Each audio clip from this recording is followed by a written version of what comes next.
not ripped, torn, or cut. Make sure it latches and unlatches properly.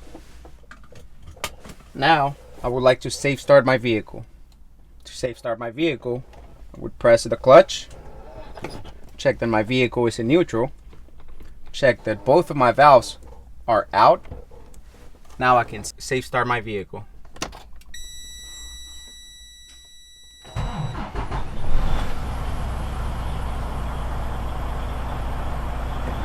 Now after my vehicle started, my ABS light came on for 3 to 5 seconds and then it shut off, letting me know that it's working properly.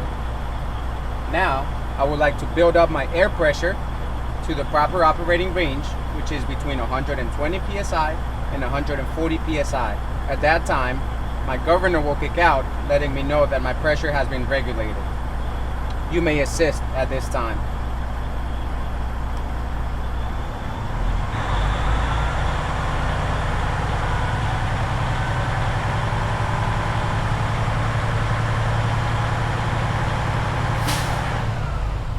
And that was the governor kicking out, letting me know that my pressure has been regulated.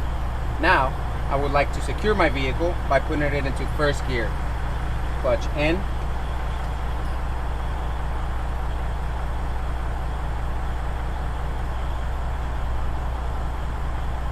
Now that my vehicle is secured into first gear, I would like to shut off my engine and turn on my instrument panel.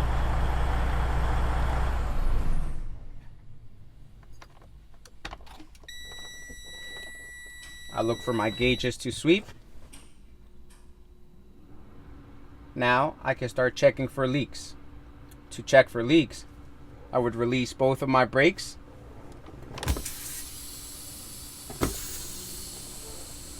Now,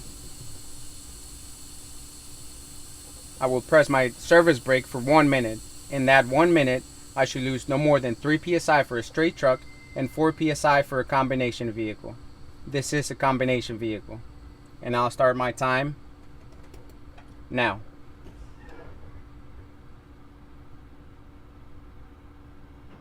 After that minute is up, and I didn't lose more than 4 psi in my combination vehicle, I will start fanning down the brakes.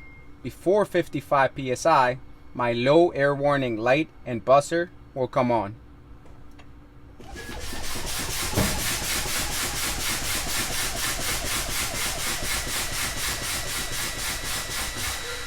Now that this happened, I will continue to fan down my brakes, and when my PSI reaches between 45 PSI and 20 PSI, both of my valves will pop out.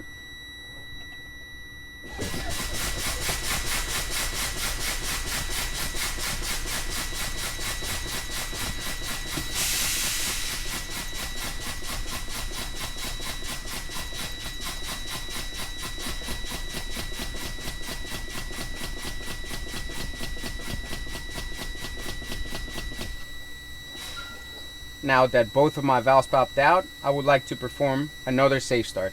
Again, clutch in, put the vehicle back into neutral,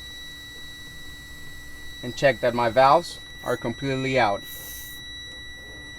And safe start my vehicle.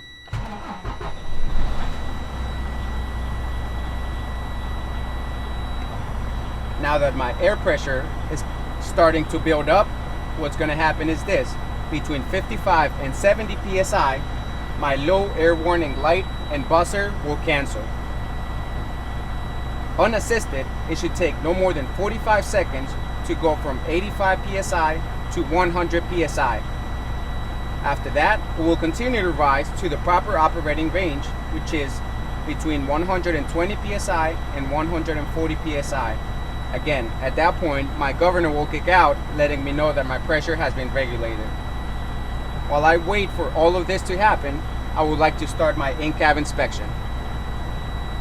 For my in-cab inspection, I would like to check my fire extinguisher to make sure it's properly mounted, properly rated, it's fully charged, and it has a safety pin in it. After that, I'll check my 3 reflective triangles in the back. I'll also check for spare fuses in the glove box. From there, I'll move on to checking all of my mirrors to make sure they are all adjusted to me. I'll check my windshield to make sure it has no cracks or illegal stickers. I'll check the dashboard to make sure it's free of debris. check the steering wheel to make sure it has no more than 2 inches of free play. And I'll check the clutch to make sure it has no less than 2 inches of free play. Now, I would like to check all of my gauges, starting with my oil pressure gauge to make sure it's around 40 psi. I'll check my water temperature gauge to make sure it's rising properly. I'll check my fuel gauge to make sure I have at least 1/2 of a tank, or at least enough fuel for this trip. Now, I'll check the DEF gauge to make sure I have at least 1/8 or enough for this trip. I'll check my primary and secondary air pressure gauges to make sure they are rising to the proper operating range. Also, I would like to check my voltmeter to make sure it's reading between 12 and 14 volts, letting me know that my alternator is charging my batteries properly. Now, I would like to check my indicator lights. So I'll turn on my headlights. Now, I would like to check my left turn signal indicator, check my right turn signal indicator, check my high beam indicator, and check my four-way indicators.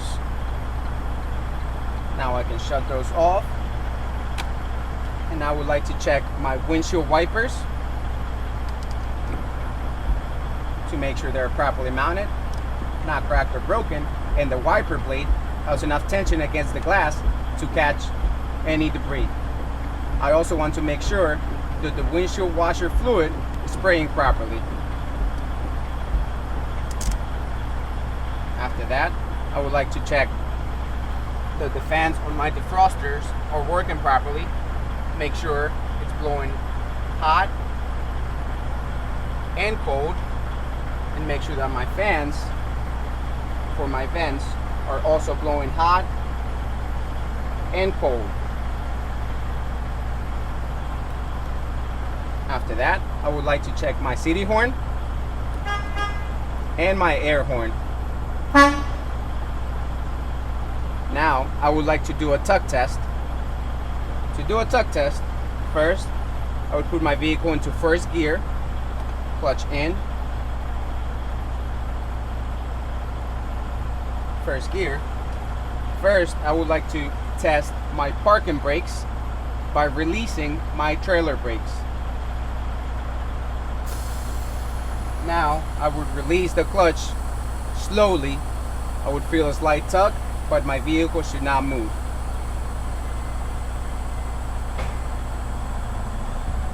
There. Now, I would like to check my trailer brakes by releasing my parking brakes.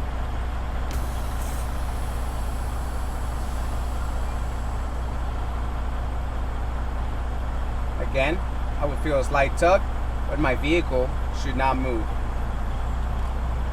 There. Now, I will release both of my brakes and do an alignment check. For my alignment check, I will move up about 10 feet, holding my steering wheel lightly at 8 and 4. Then I will push in the clutch, then my service brake, and my vehicle should not move to the left or the right.